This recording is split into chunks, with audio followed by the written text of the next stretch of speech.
Hi everyone, it's Kelly here from Creative Memories Home Office.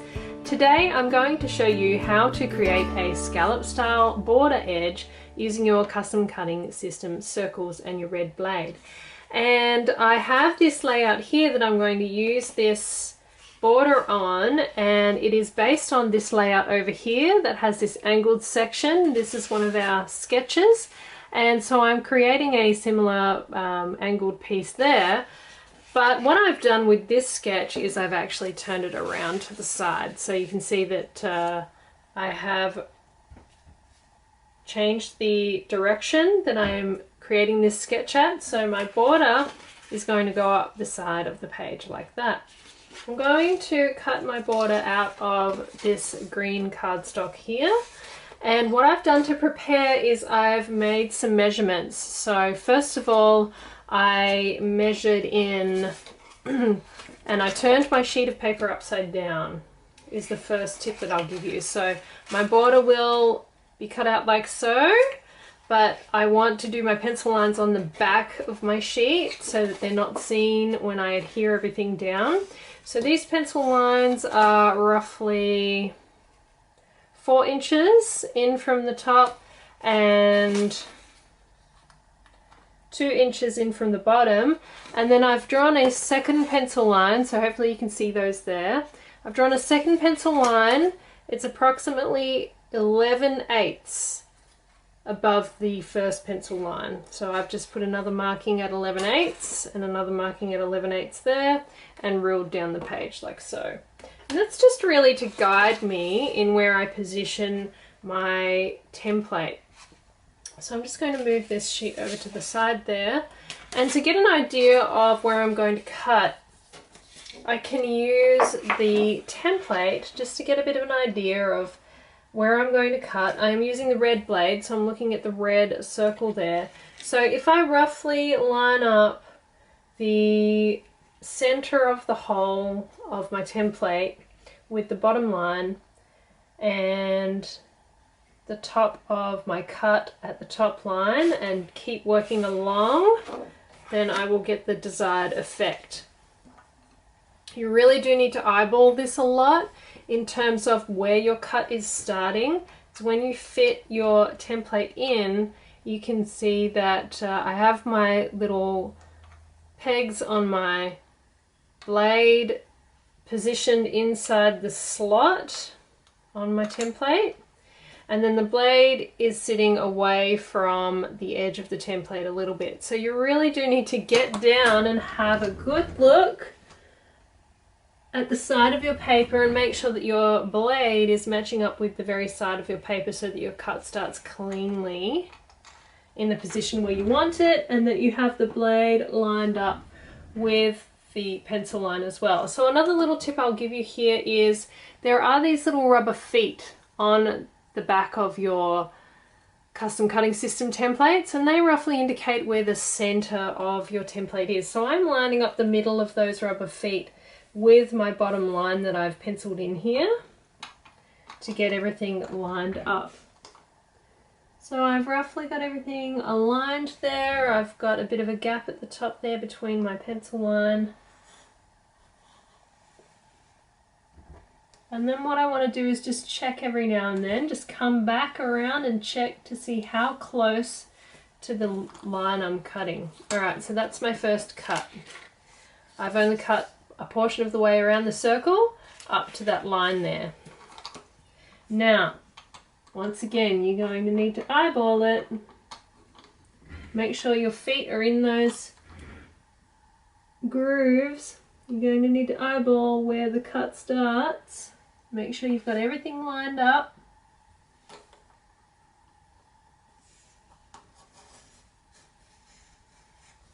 Just make sure that I go all the way around to where I need to go. So just little bits of cutting at a time to make sure I'm lined up. And same with on this side.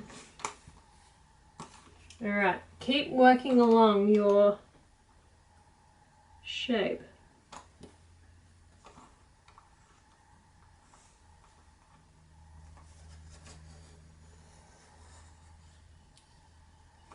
Okay, that one's good.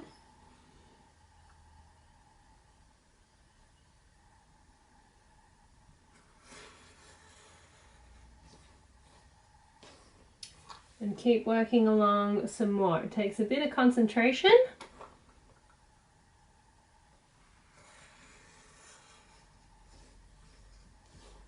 Now let's see if I can hold this up and show you roughly where I'm positioning things so that you can see nice and closely. So when I get my blade in position, I'm roughly positioning my circle template there. So you can just see the start of the previous cut, and I have my foot lined up with the center of the pencil line here, the little rubber foot that's underneath there, that little oval shape under there, so that when I pop my blade in and I line it up with the start of that cut, and then I can come around like so. Alright, so I'll keep on going.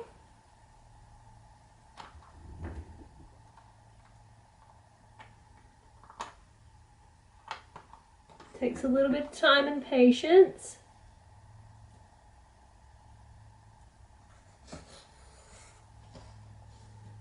And I've got my trusty scissors here just in case I need to join up some of these cuts with scissors, then I can do so.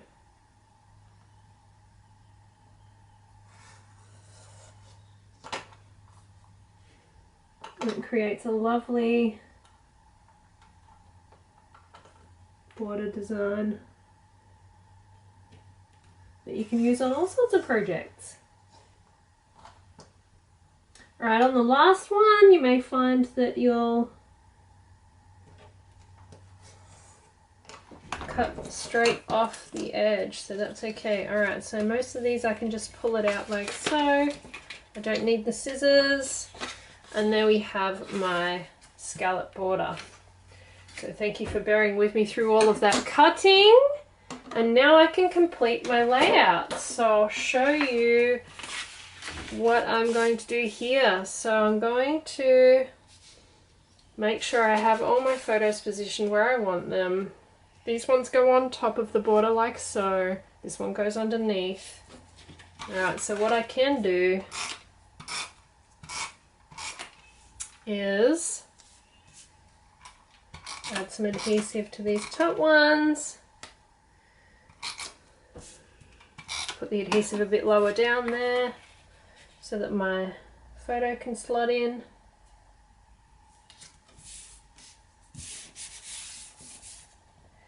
Right, and when I'm happy with that,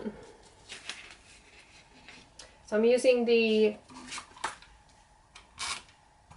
Sweetheart theme pack here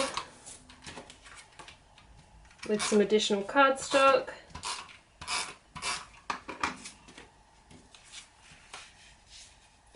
So I can line that up with that one while it's upside down. I do everything by eye, using the pattern of the paper as a guide.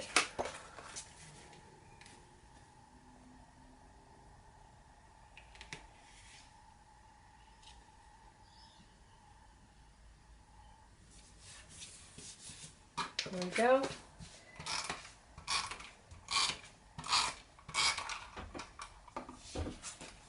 And then I can slide that in underneath there, leaving a little bit of room for some journaling and some embellishments. So what will I use? What a lovely day. Sounds nice. So let's put a little bit of adhesive on the back there. These are the Rainbow Rush layered title embellishments, and they are just gorgeous. So this one mirrors my scallop edge nicely, I think. What a lovely day. Creates height for me already, since it's already layered. And there we have just the basic beginnings of my layout. Now I'll finish that off with some more stickers and some journaling. But that gives you an idea of how to create a scallop border edge with your custom cutting system, just like this one. Thanks for watching.